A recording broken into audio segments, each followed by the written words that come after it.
আসসালামু আলাইকুম, আশা করি সকলে ভালো আছেন। আজকে আমাদের ল্যাবে চলে এসেছে অ্যাপটেক W61 সিরিজের একটি ওয়্যারলেস রিচার্জেবল মাউস। আমরা মাউসটি আনবক্স করব এবং রিভিউ করব। তো চলুন শুরু করা যাক। শুরুতেই আমরা বক্সটি আনবক্স করে নিব এবং দেখব বক্সের ভেতরে কি কি দিয়েছে আমাদের জন্য। বক্সটি খুললেই আমরা পেয়ে যাব অ্যাপটেকের সেই কাঙ্ক্ষিত মাউসটি। খুবই লাইট ওয়েট এবং স্লিম একটি মাউস,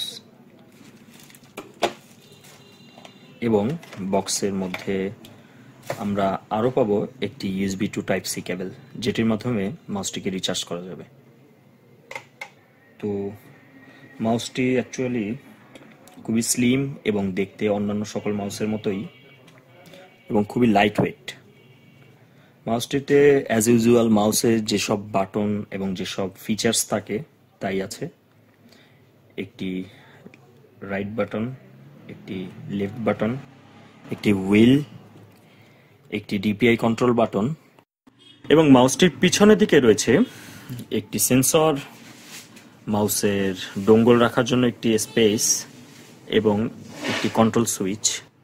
এই কন্ট্রোল সুইচটি যখন মিডিলে থাকবে তখন এটি অফ কন্ডিশনে থাকবে, এবং যখন আমি কন্ট্রোল সুইচটি নিচে দেব তখন এটি 2.4 গিগাহার্জে কানেক্ট হবে। অর্থাৎ মাউসের সাথে যে ডোঙ্গলটি দেওয়া আছে এই ডোঙ্গলটির মাধ্যমে এখন মাউসটি অপারেট করা যাবে।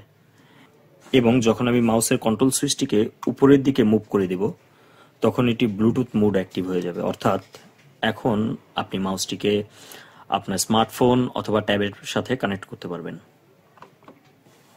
মাউসটি 2.4 গিগাহার্জের যে ডোঙ্গলটি আছে এই পর্যায়ে আমরা এটি ল্যাপটপের সাথে কানেক্ট করে নেব এবং ইউজ করে অ্যাকচুয়াল ইউজার এক্সপিরিয়েন্সটি দেখব।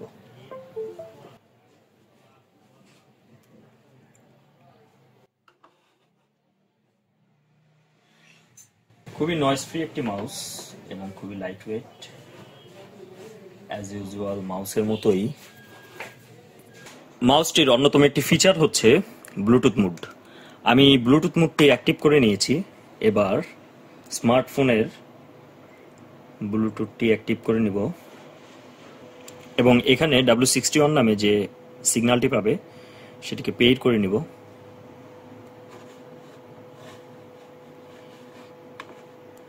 মাউসটি আমাদের স্মার্টফোনের সাথে কানেক্টেড হয়ে গিয়েছে। মোবাইল গেমার যারা আছে তাদের জন্য হতে পারে মাউসটি একটি বেস্ট সলিউশন। মাউসটিতে একটি খুবই সুন্দর লাইটিং ইফেক্ট আছে, অর্থাৎ RGB ইফেক্ট, যেটি কিনা অ্যাক্টিভেট হবে আপনি যখন মাউসটিকে পিসি অথবা ট্যাবের সাথে কানেক্টেড করবেন, তখন এটি অটোমেটিক্যালি অ্যাক্টিভেট হবে।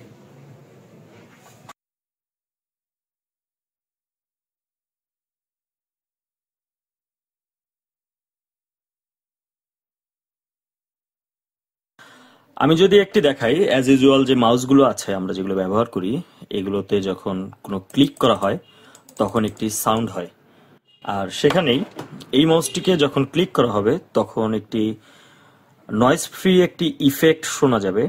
আমি মাউসটি প্রেস করছি, এটি একটি সাউন্ড ফ্রি ইফেক্ট তৈরি করছে, যেটি হয়তো বা ক্যামেরাতে ঠিক মতো শোনাও যাচ্ছে না। অর্থাৎ বলা যায় মাউসটি একটি নয়েজ ফ্রি মাউস। অ্যাপটেকের এই মাউসটিতে একটি DPI বাটন আছে এখানে। এটির মাধ্যমে আপ টু 1600 DPI পর্যন্ত কন্ট্রোল করা যায়। আমি যদি একটু দেখাই,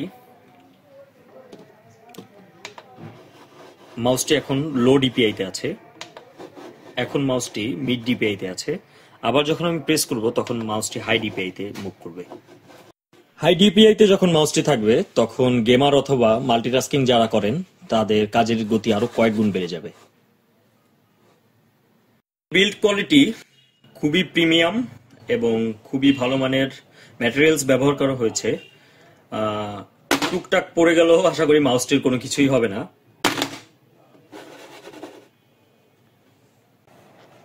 মাউসটির উপরের দিকে যে Type-C কানেক্টরটি আছে এটির মাধ্যমে মাউসটিকে রিচার্জ করা যাবে।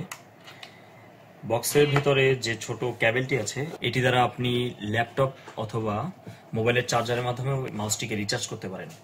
মাউসটিকে যখন চার্জারের মাধ্যমে কানেক্ট করা হবে তখন এখানে একটি রেড সিগন্যাল জ্বলবে, এটির মাধ্যমে বোঝা যাবে মাউসটি চার্জ হচ্ছে। রিকমেন্ডেশন অনুযায়ী মাউসটিকে আপনি 40 থেকে 45 মিনিট পর্যন্ত চার্জ করতে পারবেন। এরপরে এক চার্জে টানা 10 থেকে 15 দিন, অথবা যদি আপনি খুবই লাইট ইউজার হন তাহলে আরো বেশি সময় ধরে ব্যবহার করতে পারবেন। তো এই ছিল অ্যাপটেক W61 এর রিভিউ। নেক্সট ভিডিওতে ইনশাআল্লাহ আমরা মাউসটিকে একদম পার্ট বাই পার্ট খুলে ফেলবো এবং দেখবো এর মধ্যে কি কি হার্ডওয়্যার ইউজ করা হয়েছে। অর্থাৎ আমরা নেক্সট ভিডিওটি এই মাউসটির টিয়ার ডাউন ভিডিও করবো ইনশাআল্লাহ।